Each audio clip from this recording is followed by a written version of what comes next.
All right. So, hey everybody, this is S.A. Ofurier, owner, editor of Inspired Magazine, and I literally have the pleasure of interviewing Franny the Traveler, a national award-winning educator, equality advocate, best-selling author, content creator, and popular travel blogger, among so many other things that, I'm just really excited to speak to her about. And we're very excited to have you on here, Franny the Traveler. So I want you to tell our audience, just, give our audience a little gist about who you are, what is it that you do, and how did you get there? Yeah, so my name is Princess Francois, also known as Franny the Traveler. I'm a Brooklyn, New York native through and through, still here in Brooklyn. I'm currently a nonprofit executive director of an organization that helps first generation low income college students. We specifically focus on increasing their economic mobility through mentorship and development. Prior to that, I was actually an educator. So I always see myself as a lifelong educator, but I was a high school assistant principal for 6 years in a Oh, charter high wow. school. And I was a high school chemistry teacher in a New York City public school for 5 years prior to that. So education has run through my blood through and through. But I'm also, as you mentioned, a travel blogger and now a published author as well. So I've seen those as avenues, as ways for me to educate outside the classroom. I like how you did that because you got to be a little bit creative these days with your passion and how to make sure that it reaches everybody, right? As much as possible. So I want you to talk about how we went from because I think that's awesome. The fact that you were a principal at a charter school for high school kids, Assistant principal at high assistant school. assistant principal at a chart for high school kids. Yes. So with my understanding, my not just my understanding, because I know we all went to some of us went to high school. I went to a Catholic high school and I became a New And York I City went to a principal. Catholic high school too. Oh, which one? It's called Saint Savior High School in Okay. Brooklyn. I see, because I'm from the Bronx, so I went to St. Catherine's in the Bronx, so that's all right. You know what I'm saying? So we understand the difference, right? And Yes. what when we were in school. So I already know that was a huge dynamic, and you have to love what you do in order to be in that particular role. Let's just keep it 100. What made you go from, education into being an author or a travel blogger? How did that transition happen? So I would say it's not necessarily a transition, but it's been happening simultaneously. So I Okay. think I was a person who didn't grow up traveling. And so when I was in my early 20s when I started teaching, that's when I literally went to my first country internationally. That's when I had my first flight. And so I realized I had many similar experiences to the students I served. Many of Mhm. our students also had similar things where they had never traveled before. And then I think as a result, I was on this like binge travel crave. And so Mhm. as people saw me traveling, people kept asking me, oh, what are your tips? How is it traveling to this country? And so I'm like, what better way to spread it than to like actually have a blog where I'm memorializing it? So Mhm. I like started my travel Instagram page, but then I realized, social media, who knows where that's going to go, Mhm. in 10, 20 years. And so I felt a blog and then a book were more permanent legacies Ooh. of where I can record my experiences. And then it began to shift where I noticed people were more interested on my experience as a Black woman in specific Mhm. locations and how to learn that Black history. And so focusing on that on my travel blog now is what led me to pivot to also write a book.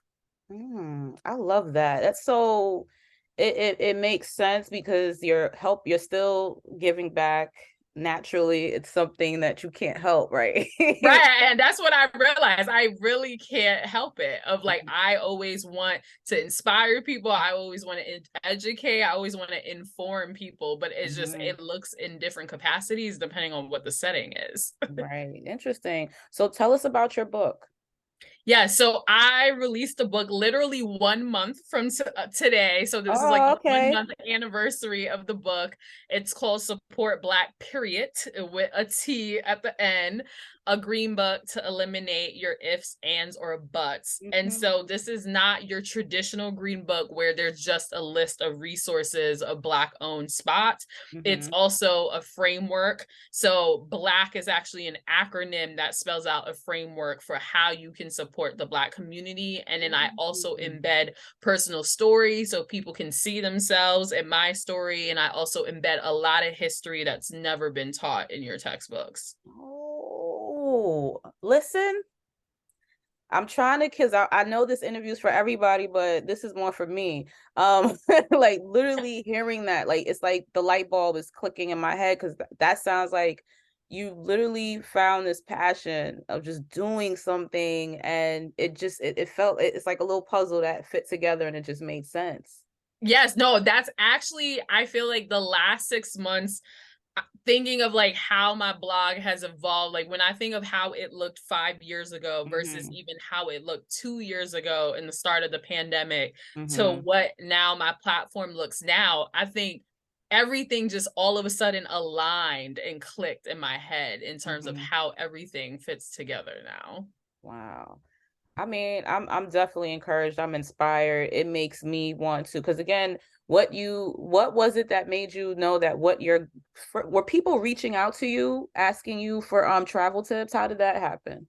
Yeah, so some of it started with my friends, right? Okay. Of like, of course, you always have your circle of friends reaching out. But I think when I started the travel blog, what I noticed is, especially when I pivoted to like explicitly talking about, okay, what is it like traveling while Black in Rhode Island? Or what is it Hmm. like traveling while Black in Iceland?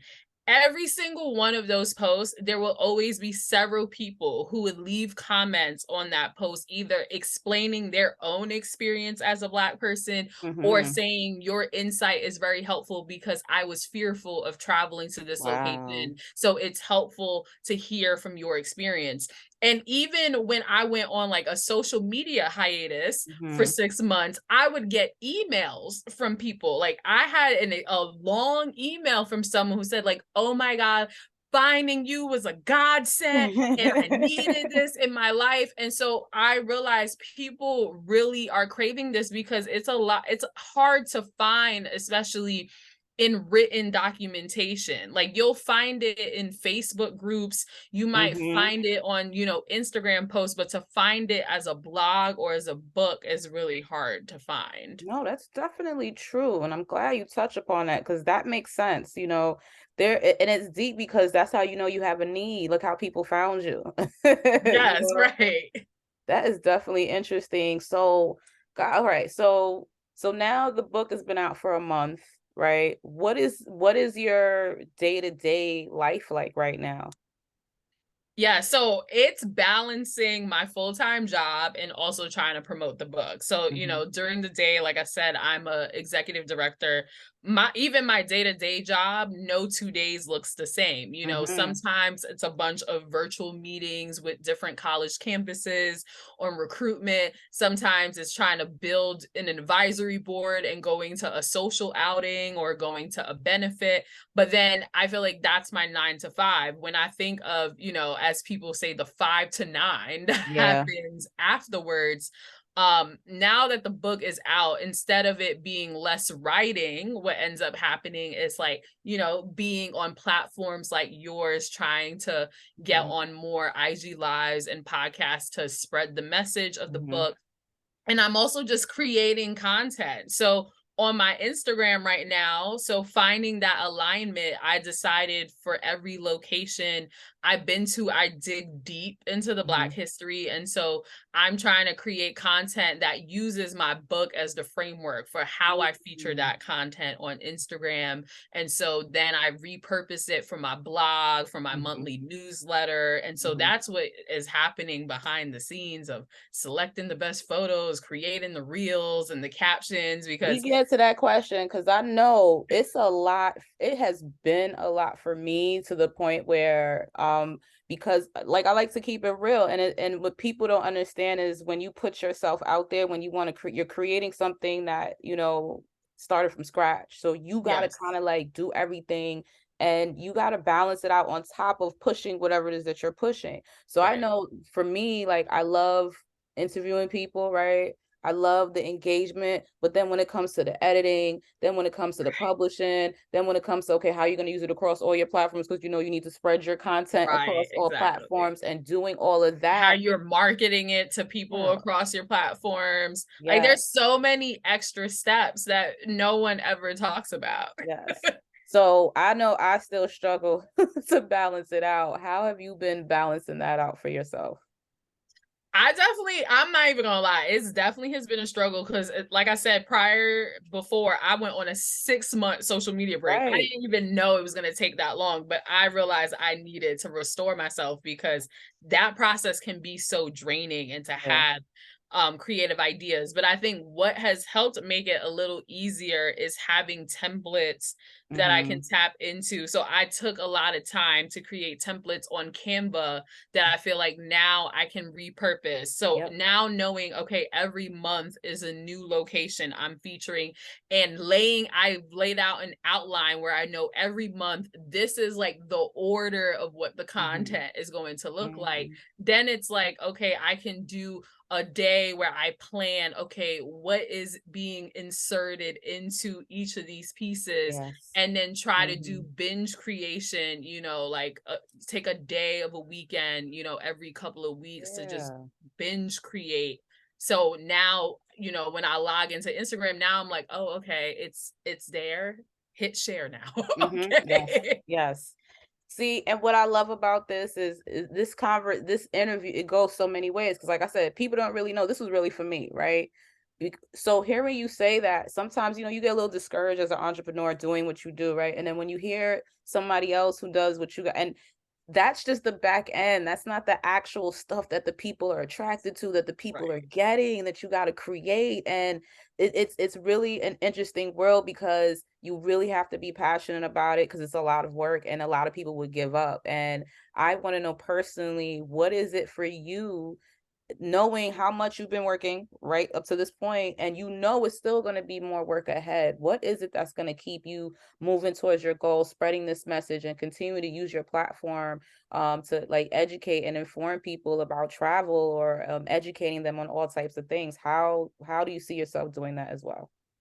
Yeah, I think part of it, like I said, now finding the alignment of what inspires me personally is I really love learning about Black history and Mm, culture in places that are unexpected. So when I travel, that's the lens of which I share. And right. knowing that so many people do not know this information, I think what inspires me is getting emails from people and getting comments. Like it's reaffirming of like, oh, Yeah. okay, like continue this, like don't give up, because Yep.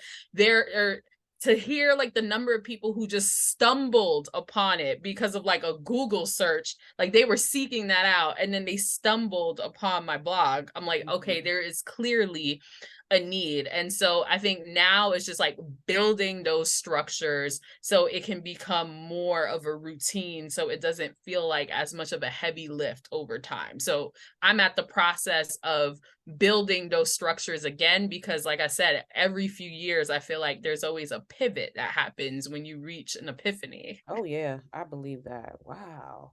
I mean, listen, when I tell you, it's like you can, I feel where you're coming from, and I know anybody that is watching this is going to understand or feel where you're coming from, because it's something, it's from a perspective that is relatable. But yet you're making so many moves for a particular group of people that that information is necessary for them, and that are those Black people who really may not have traveled, and maybe they want to get some information about, okay, when I'm ready, how is it going to be? And you've actually given them that opportunity, that that information will forever be there, even though we want them to hurry up and take each opportunity they can, based on the past 2 years that we've had to travel, Right. see the world, do things, step outside of our comfort zone. So like I said, it's like what you do is immensely important, and it's just been a pleasure to speak with you. And I truly hope that our audience, you know, righteously feels the same way that I feel, based on the information and just being a real human being, being an entrepreneur, being a Black woman. Okay, Yes. because it's not easy. The work is not easy, and you're actually paving the way, and it aligns with everything that you've been building towards. So I want to say that it has just been a blessing to interview you, and I want our audience to make sure that they know Princess Francois, Yes. aka Franny the Traveler. We're definitely going to make sure that, everybody follows you and knows about your blog and how important it is to the Black community in regards to them, it's an overall benefit. It's just an overall benefit. So listen, Franny, thank you so much for your time today. I definitely appreciate it. And thank you so much. Continue to inspire. You are also doing the good work too. Awesome. Thank you so much. I really appreciate that.